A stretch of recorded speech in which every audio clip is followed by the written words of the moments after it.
São chamados evangelhos sinópticos, porque eles repetem algumas coisas uns dos outros.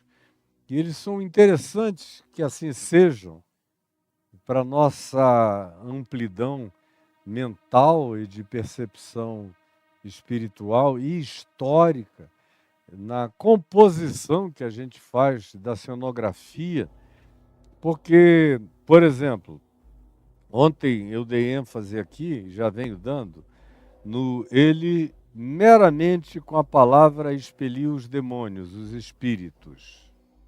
É o que diz em Mateus.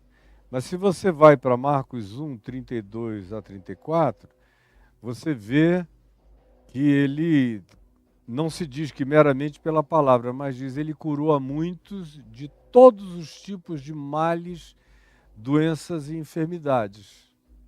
Aí quando você vai para Lucas, diz que ele expeliu demônios e curou a muitos doentes impondo-lhes as mãos. Quando você junta as três narrativas, você vê que os demônios, de acordo com Mateus, ele expeliu meramente pela palavra. Você não vê Jesus se atracar com endemoninhados, agarrar, puxar da banda, fazer 100 quilos em cima deles. Nada do que você vê de barbarismos à nossa volta, onde o pobre do possesso sai todo quebrado depois de um exorcismo onde nem possessão havia.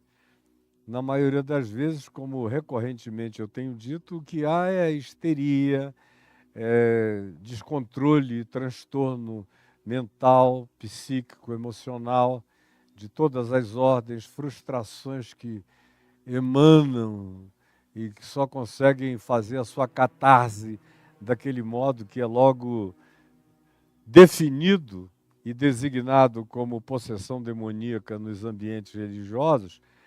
Aí o cara que tem um problema sai de lá com 2, com 3, com 4, com 5, porque pior do que ter uma crise de qualquer natureza catártica é que digam a você, depois disso, que foi demônio, que você é um possesso. Isso piora tudo infinitamente mais. Mas em Jesus, você vê que ele expulsa os demônios meramente pela palavra. Sai dele espírito imundo. É o que você vê os evangelhos nos contarem, nos narrarem, e eles saem imediatamente. Você vê, por exemplo, no evangelho de Marcos, no mesmo texto, e no de Lucas, que eles saíam, os demônios, gritando quem ele era. Ele é o Cristo, ele é o Cristo. E Jesus os repreende para que calassem a boca. Para que calassem a boca, porque Jesus não quer propaganda de demônio, nem de espírito maligno, como você vê pateticamente nas televisões, nesses programas de possessão no ar, com pausa para intervalo comercial e tudo. Espera, demônio, a gente volta depois dos comerciais e o demônio fica lá, toma água e tudo, depois volta no mesmo estribuchamento. É tudo absolutamente fake, é tudo contratado. Tem muita gente realmente que vive do pagamento para fazer aquilo. E eu sei porque eu conheço os intestinos dessa história podre toda. Aí você vê, em Mateus se diz que ele expulsa demônios meramente pela palavra.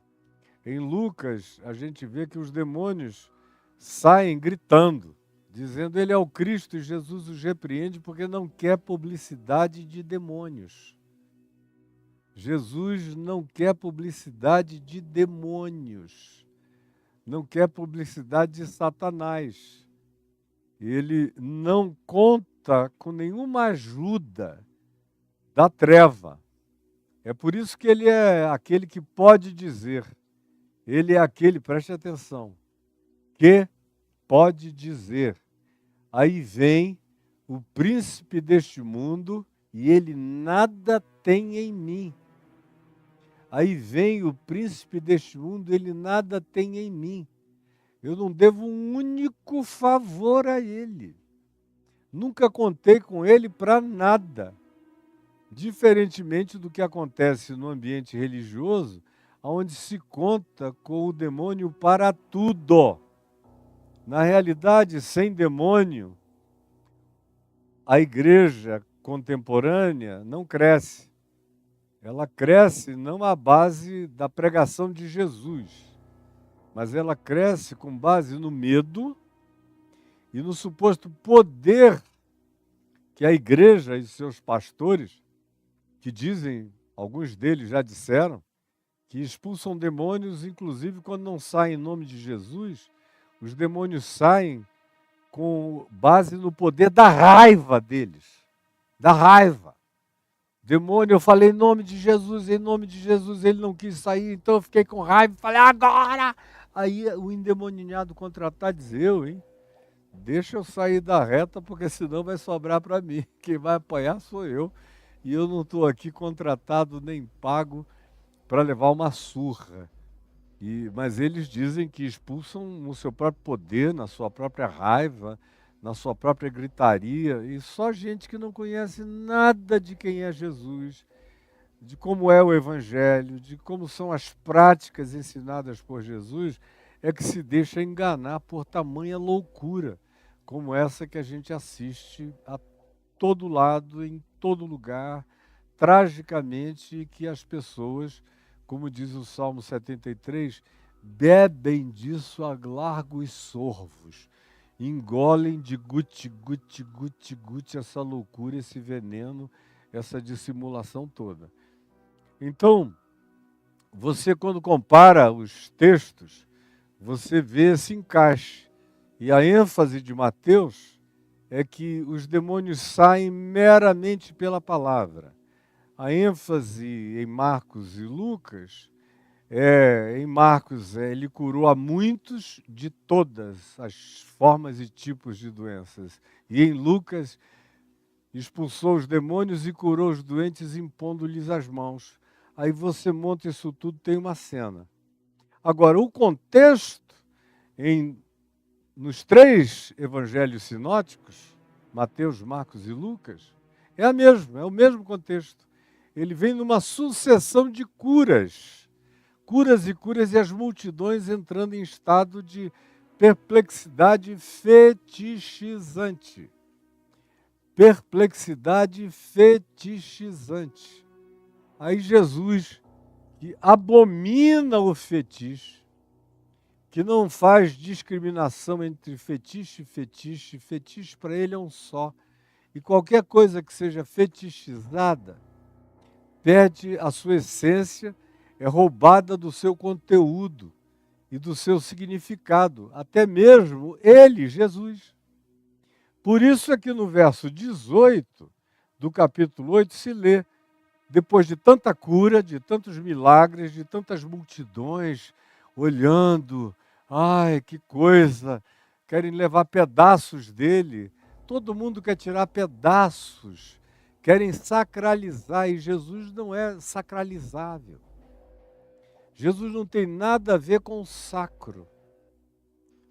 O sacro precisa de lugar, de endereço, de fixação, de imobilidade, precisa de palpabilidade, precisa de todos esses elementos que têm a ver com o folclore. Isso é o que o sacro disso o sacro é feito. Jesus é o santo. E os demônios sabem muito bem, eles saem das pessoas dizendo, ele é o santo Cristo de Deus. O santo é móvel, é absolutamente livre, não se repete, não é algo para a gente dizer, está aqui o santo graal, ou a mesa sagrada, isso aqui é coisa da religião. O evangelho não é assim. No Evangelho não há nada sagrado. No Evangelho tudo é santo, mas não é sagrado. Quando você enfia a linguagem do sagrado nas coisas, eu olho e vejo, meus queridos amigos, digo, não deram salto quântico ainda estão lá na perspectiva newtoniana da religião do atraso, não viram ainda que o Evangelho não carrega a semântica do sagrado. É a religião, é a teologia, é a antropologia religiosa, é a psicologia religiosa que trabalham com essas categorias. É a arqueologia religiosa, mas o Evangelho é do santo. E o santo não tem essa tangibilidade e não tem essa fixidez e não se deixa colocar sob e dentro de container algum.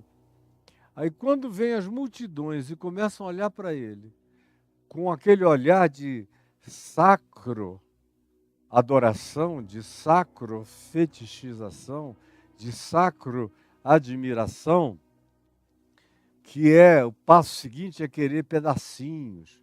Ele estava pisando nessa pedra aqui, enquanto pregava, então vamos levar essa pedra. Essa pedra deve ter um poder. Vamos, como a gente vê a religião fazendo, o manto de Turim. Aquilo é sacralização terrivelmente enganosa, fetichista. Como o tal do Santo Grau, que é uma invenção pavorosa, do século XII para cá, e ocupa um espaço enorme, desnecessário, tudo tolice, bobagem. Ou quando você vê os elementos da Eucaristia, que são imediatamente declarados sagrados, porque assim você cria aquele olhar que fetichiza a hóstia, o pão, o vinho, ao invés de normalizá-los e naturalizá-los. Quando Jesus disse, isso é o meu corpo, ou isto é o meu sangue, ele não estava querendo criar uma sacralização dos objetos em questão. Ele estava só dizendo, todas as vezes que comerdes deste pão, ou beberdes do cálice, ou comerdes ou beberdes qualquer coisa, façam tudo com gratidão em memória de mim, porque é pela gratidão que vocês recebem tudo, e é pela gratidão que vocês são santificados, e é pela gratidão que todas as coisas são feitas puras, e é pela gratidão que vocês mesmos são curados. Ele está ensinando não uma magia, mas um processo eficaz e efetivo de cura mental, de terapia em todos os múltiplos níveis da vida e de liberdade de pensamento. A mulher em Samaria é que queria um lugar sacrossanto. Senhor, aonde é que se deve adorar? Neste monte Gerizim, aqui em Samaria, ou em Jerusalém? Onde é o lugar onde se deve adorar? Aí Jesus diz, nem aqui, nem lá, em nenhum lugar. Deus é espírito. Ele não fica contido numa montanha, não é como o Deus das montanhas, dos povos, os deuses pequenos, os deuses menores, os deuses dos cultos paganizados, fetichizados, diminutivos, o Deus dos elementos. Não. Ele é aquele em quem todas as coisas existem, e ele mesmo não é nenhuma das coisas que nele existem. Ele é imanente em tudo, mas ele não é a coisa dentro da qual, ou através da qual, ou mediante a qual ele manifesta a sua pervasividade, a sua imanência. Tudo é nele, mas ele não é as coisas que nele são. Ele é espírito. E importa que os seus adoradores o adorem em espírito e em verdade, são esses, Jesus diz, que o Pai procura, para serem seus adoradores. Esse tipo de consciência, de percepção, de entendimento, é que aprende a viver com Deus, a adorar a Deus, a ser de Deus, em todas as circunstâncias, lugares ou situações. São esses para os quais tudo é santo, para os santos, e o olhar deles imanta tudo com graça, com santidade, com glória e com o louvor do pertencimento a Deus. Então, quando Jesus vê que aqueles que estão à porta de Cafarnaum, sendo curados de todas as formas de doenças, de moléstias, de males, de enfermidades e de possessões, meramente pela palavra, ou toque da mão dele, fazia coisas impensáveis acontecerem. E começa um processo de fetichização, como eu disse ontem, no verso 18, explicitamente se diz, vendo Jesus, muita gente, com motivação errada, com olhar errado, com interpretação errada, com interesse errado, desenvolvendo crença, não fé, desenvolvendo superstição, não confiança, desenvolvendo desejo de apropriação do sagrado e não compromisso com a fé, no ensino, na palavra, no que Jesus ensinava como modo de viver, que ele já tinha ensinado abundantemente no chamado Sermão do Monte, no qual a gente passou 2 meses ou 3 meses aqui tratando dele todo dia. Mas é muito fácil. Durante o Sermão do Monte, não se diz que ele curou ninguém.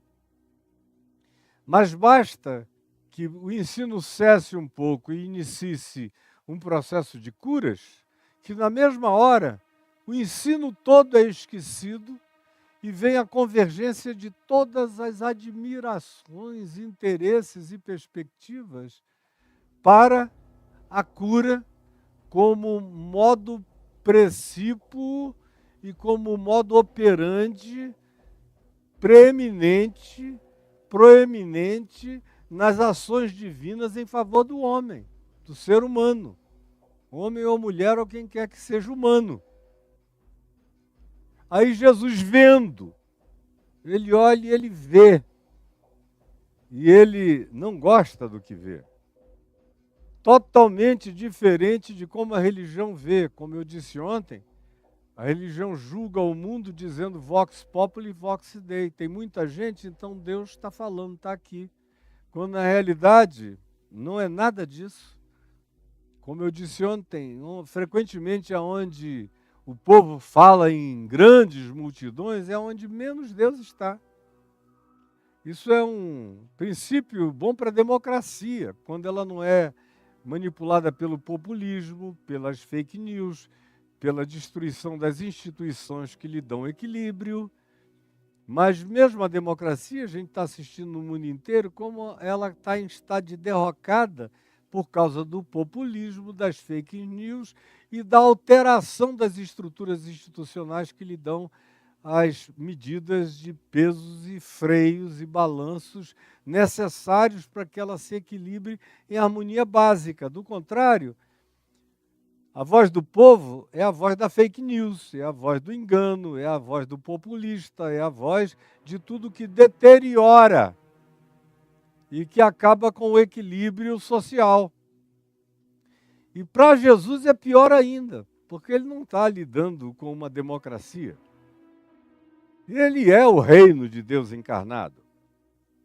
E aí ele vê as pessoas querendo fetichizarem o reino de Deus, fetichizarem o evangelho, fetichizarem a pessoa dele.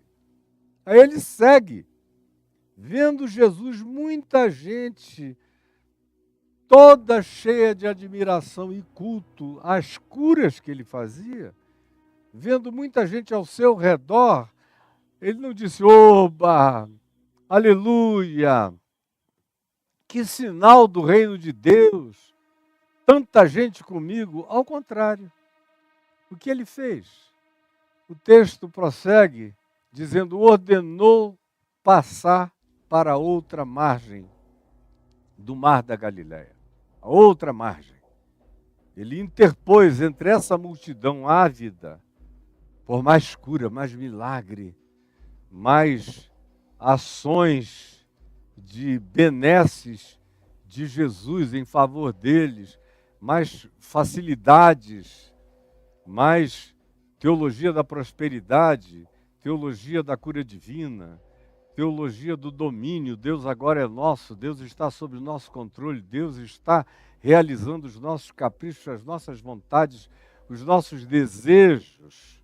Quando ele vê isso se configurando no horizonte, vendo Jesus, essa gente toda, com esse interesse torpe, ordenou passar para outra margem e interpôs entre a multidão e ele, o lago, o mar da Galileia, o mar de Genezaré, o mar de Magadon, muitos nomes, o mar de Tiberíades, para o mesmo lugar, com 22 quilômetros de comprimento e 12 de largura, ele enfiou esse fosso enorme de água entre ele e as multidões e ordenou passar para outra margem.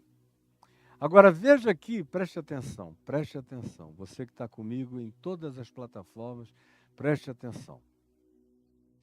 Entre essa ordem de Jesus para ir para o outro lado, para deixar para trás multidões que começam a interpretá-lo erroneamente, e ir para começar um resetting de mensagens para um novo grupo de pessoas. E por que ele fez isso em Cafarnaum?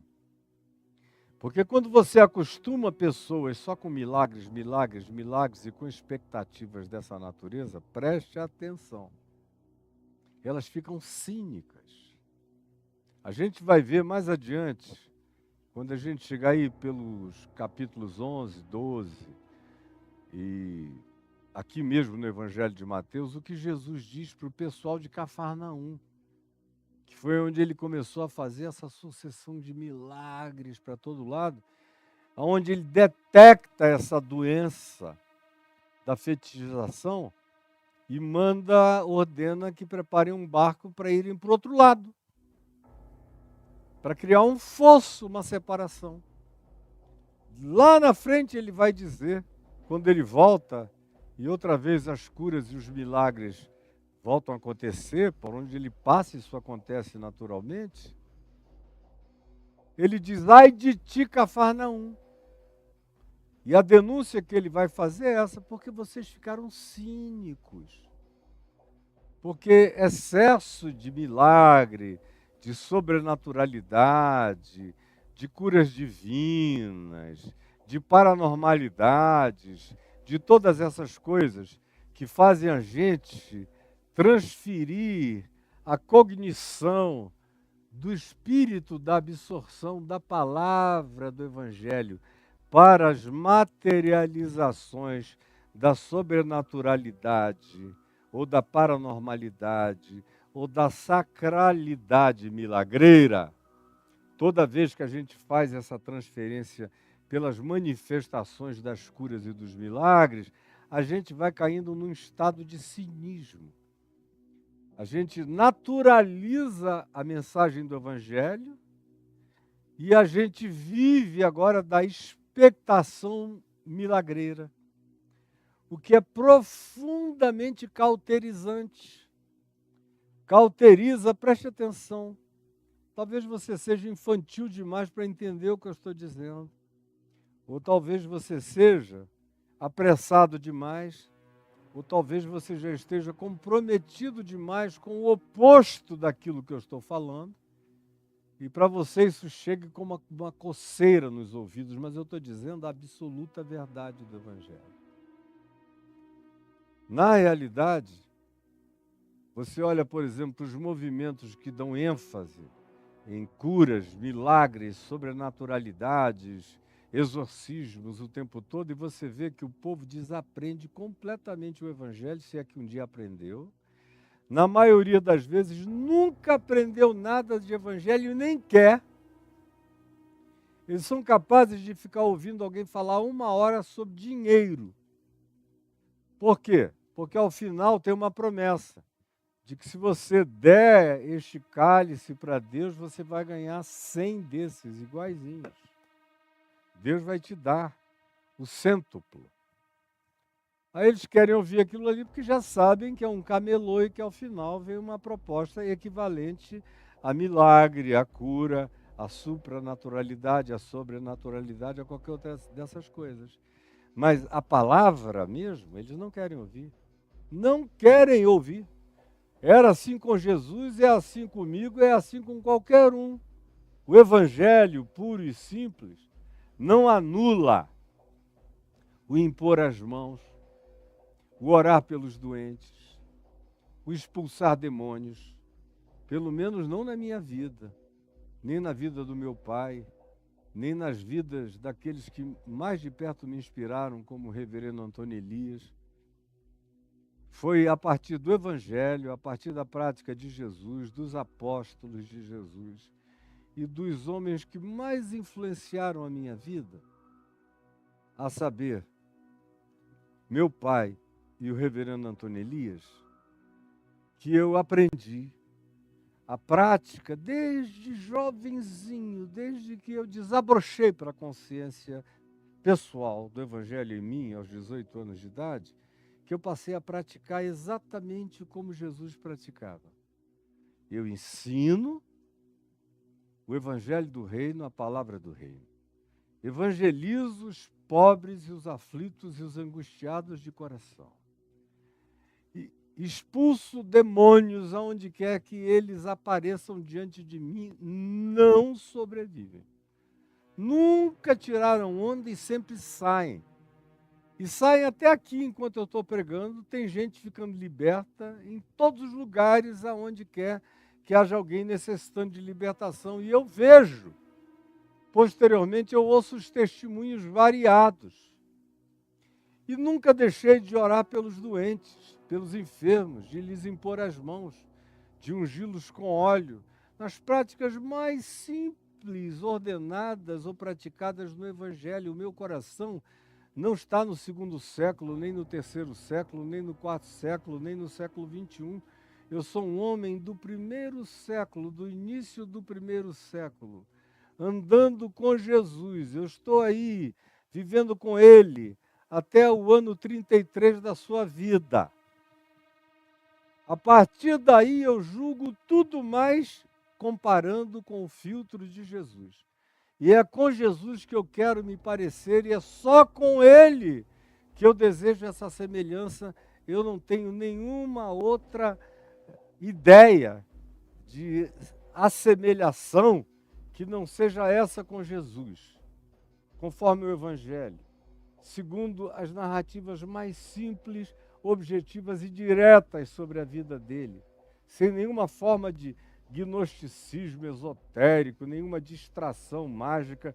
O Evangelho é de uma pureza de simplicidade linda, conforme a gente aqui encontra. E de saúde mental.